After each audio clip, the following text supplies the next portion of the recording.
Now, Michael Cullennan from the Family and Parenting Institute joins us now. So, look, you could argue, couldn't you, that it was ever thus. Parents have always said, oh, my goodness, what kids see now, you know, is terrible. Why is it now that the government should be stepping in, or authorities should be stepping in to control it? Well, things have changed. Sure, pop music has always been racy. Madonna in the 1980s, you could argue that's similar to the Rihanna videos now.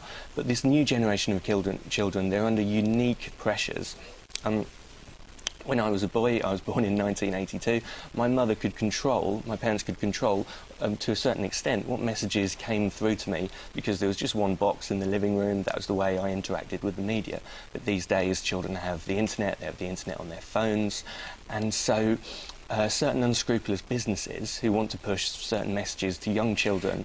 Well, that's the interesting thing, I think, isn't it? It's the commercialisation of it. I mean, you know, you might think your parents had control. My parents thought they had control, but what I saw in the playground, what I heard, there's always been sources of children other than what their parents have said.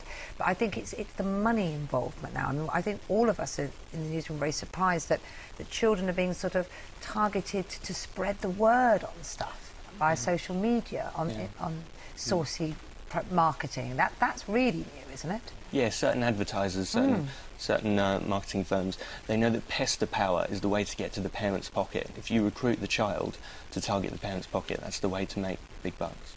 Yeah.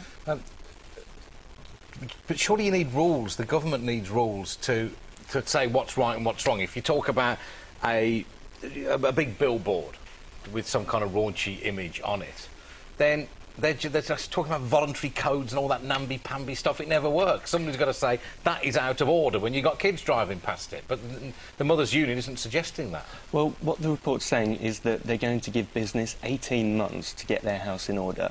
And self-regulation can actually be a very powerful thing. If you get businesses involved, and if you sell the commercial case, if you say, look, if you target the family-friendly pound, there can be a lot of money there. If you relax parents more, they're more likely to be consumers, they're more likely to get their wallets out. So self-regulation, businesses can get on board with the government, with families, because the responsibility is shared.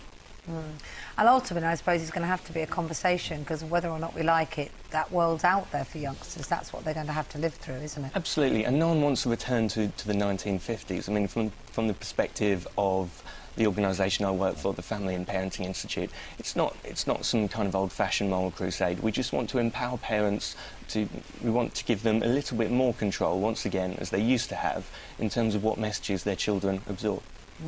All right, thank you very much indeed for your time. Still to come on Daybreak.